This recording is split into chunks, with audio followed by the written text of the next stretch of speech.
morning! Good morning, good evening po sa lahat. Ano ba itong mukha natin? Kagigising lang namin, guys. It's a Saturday. And guess kung anong ginagawa ni Daddy right away. Ayan. Ano pala? Celery. So, nag-chop siya ng celery at garlic for breakfast.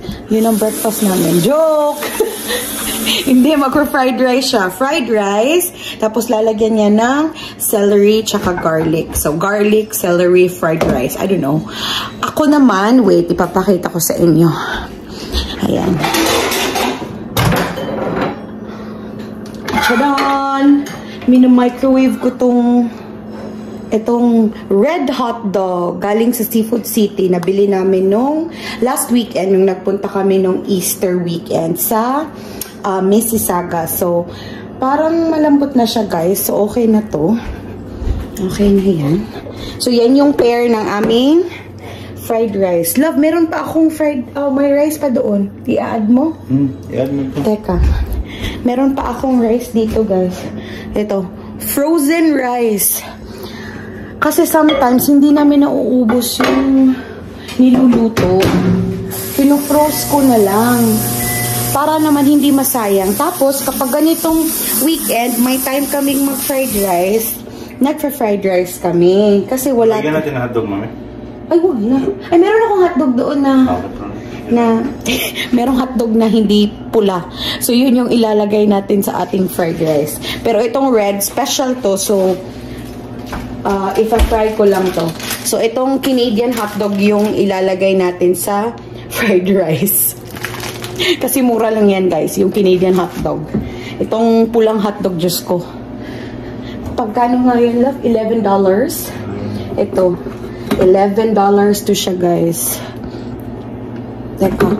Yan yung hotdog namin. Hindi siya tender juicy. Ang pangalan niya is Viva Meaty Juicy Hotdog. So, itong ilang grams ba to? $11 yung bili namin dito. 600 grams pala, oh. $11. Mahal ano?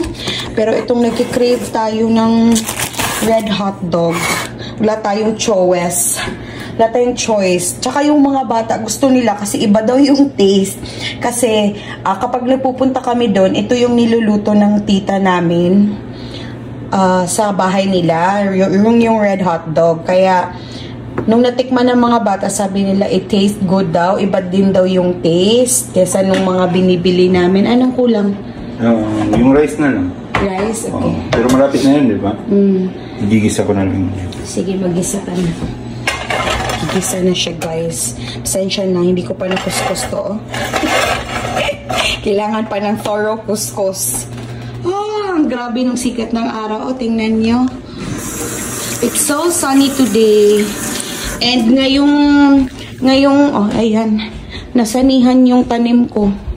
Itong tanim ko na kawawa naman. Pero matagal na to, guys. Wala pang pandemic. Binili ko to sa Costco. Maliit pa. Yun, malaki na. Sunny ngayon, oh. Pero ngayong Monday, magso-solar eclipse. Oo, ngayong Monday. Tapos, magiging ruta kami ng solar eclipse. Ngayong Monday ng hapon. So, yun lang, guys. Ewan ko ba kung, mag-grocery pala kami ngayon. Kasi wala na talaga kaming stocks. Kasi nung last weekend, umalis kami, diba? Nag-long drive kami. So, wala kaming pagkain na sa fridge, sa pantry. So, mag-grocery kami ngayon ng bonggang-bongga. Bonggang-bongga ba, love? Or normal lang yung hindi masyadong mahal, ano? Baka umiyak ang pitaka ng bonggang-bongga. Ang ganda ng weather. Nung the other day pala, hindi ko pala na-vlog, ano? Nag-snowstorm. My God, puti ulit kami dyan sa labas. Pero ngayon, kahapon, kasi nag-snowstorm nung Thursday. Kahapon, Friday, sunny ulit. So, natunaw siya. Kaya ngayon, sunny ulit. Wala na talaga. Parang walang bakas ng snowstorm, ano? So, titingnan natin yung niluluto ni Daddy. Nagigisa na si Chef. Mainit, Chef? Init ang sikat na Yan yung rice, love. ito yung rice. Oo, Yan, yun. Pag nag-brown na to, Marunong din naman sila ang fried rice, love. pag nag-brown na yan, Fried rice a la Fritz. saka natin lagay itong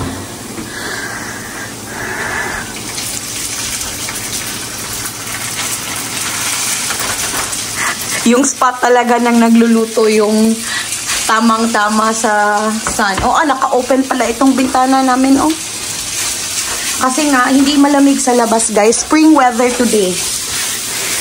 Ang ganda. Baka mag-stroll kami mamaya doon sa downtown. Doon tayo mamasyal-pasyal. Dadalhin namin kayo kapag nakapamasyal. Kasi maganda yung weather. Ay, salamat. Ito yung pinaka-aantay weekend. Hindi tayo nagra-rush. Kanina pa kaming mga 6:30 nagising kasi nga parang routine na ng katawan namin na 6:30 nagigising, magpe-prepare sa school for work. So ngayon, kahit weekend, 6:30 kahit walang alarm, nagigising na tayo, love, no? busin na rin dumami. Ha? Ang dami naman. Ang dami, huwag mo na ubusin yan. Yan, huwag mo ubusin. Yan, oo. Kasi baka si Kayla ayaw niya ng fried rice. Choosy din yung girl na yon.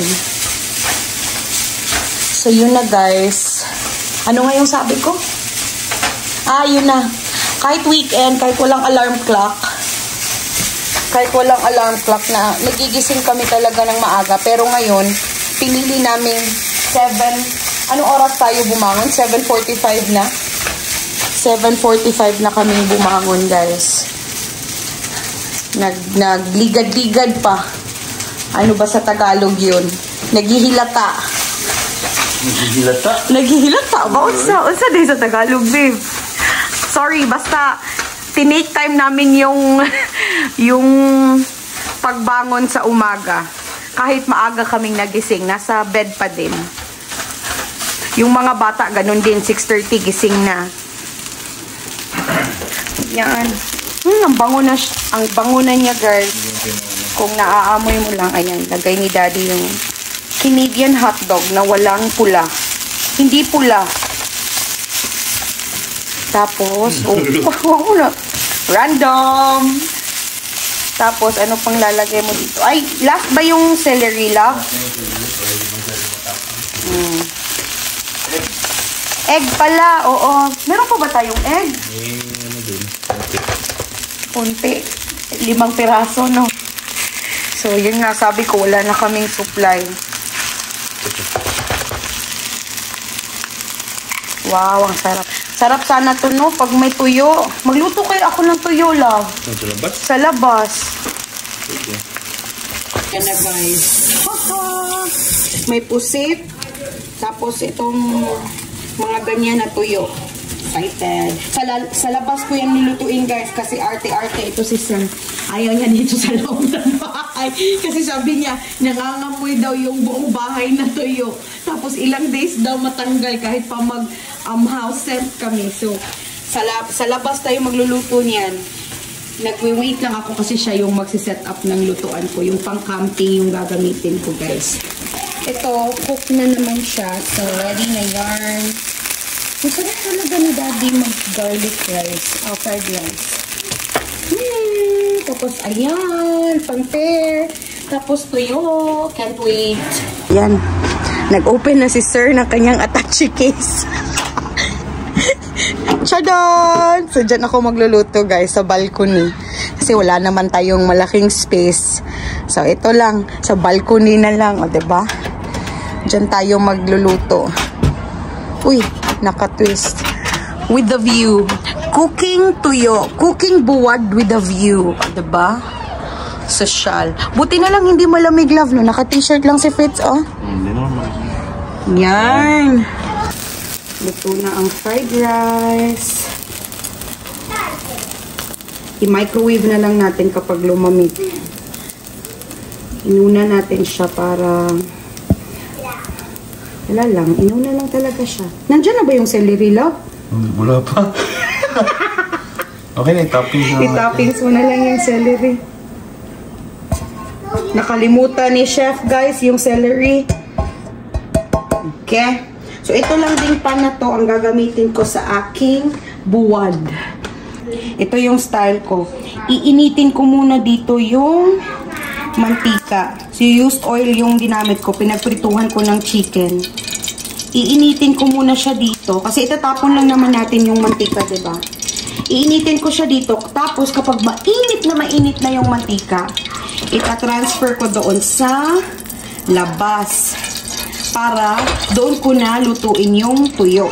So, initin muna natin siya ng napakamainit. Siyempre, coffee is life. Mahilig kami magkape, guys. As in, one time nga, may time na nagpalpitate na kaming dalawa. Kasi grabe kami kung makakape. Halos 3 times a day. So, ayan. Natitimpla na si daddy ng kape. So, ito yung ginagamit namin. Yung coffee grounds ba yan, love? Coffee grounds. Hindi na kami nagti 3-in-1 kasi parang matamis yun, guys. Tapos hindi kami nag-sugar most of the time. Creamer lang. Sometimes naman black lang. Yan, super mainit na pala, guys. Hindi namin namalayan. Kukunin ko muna yung tuyo. So sabi ko ako magluluto, pero ang ending, siya nagluto. Disney princess tayo ngayon, guys. Kasi weekend. Isara ko tong pinto. Baka pumasok. Ano ka lagayan? Oh, wala pa. Kukuha muna ako. Bango-bango. Good morning, mga neighbors. Good morning, neighbors. Smell the aroma. Luto na, guys. Luto na siya. Ganun lang kadali. Kasi mainit na yung mantika. Luto na siya. Magluluto na lang ako ng hotdog. Tapos kakain na. Breakfast time.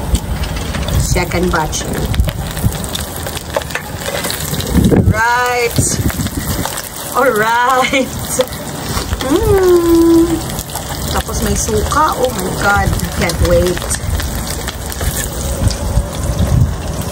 Good morning! Ayan, si tuyo. Sizzling tuyo. Sizzling buwad in Bisaya.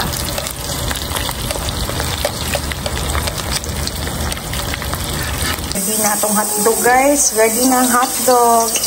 Init na natin. Ay! Yan. Luto na kasi gutom. Gutla na, guys. Gutla na yung mga chef. I think that's okay na. Okay na siguro. 2 minutes and then that's ready. And syempre, the coffee. Black with creamer.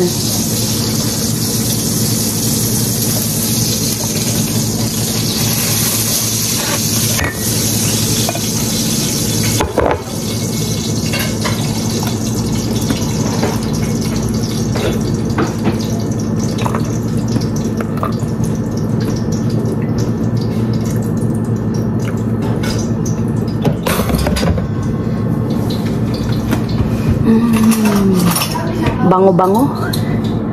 Kainan na, guys. Hotdog. Buwad. Guys. Nag-pray siya. Nag-pray. And then, nagkaon og buwad na. Pusit. Kuya is red hotdog. Huy, nagkaon na daig ka. Nag-pray na ka. Wala? O, sige. So, yun na, guys. Good morning, everyone. Mag-breakfast na mi. Mag-breakfast na mi kasi iniwan ako ng 3 to. Kumakain na pala sila, guys. So, magbe-breakfast muna kami. And that's it for our Saturday morning. Thank you po sa lahat ng nag-subscribe. And please, sa mga hindi pa nakapag-subscribe, please don't forget to like and subscribe. Thank you, guys. Bye. Have a good day.